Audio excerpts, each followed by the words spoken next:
Afterpay versus Zip Pay, which one is better for you for the pay later? Today we are going to demonstrate the difference between Afterpay and Zip Pay.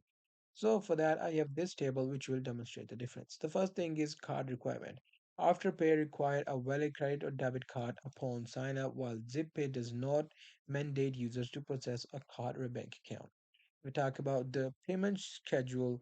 Afterpay collects a quarter of the purchase payments every fortnight, while ZipPay allow user to select payment interval of weekly, fortnightly, or monthly basis.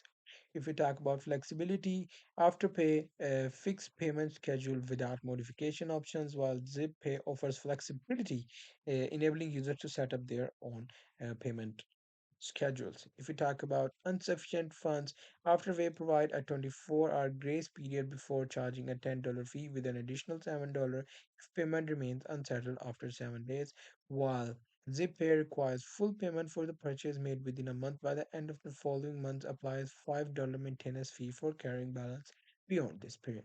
So that's pretty much it. That's what it is. Hope you guys find this video helpful.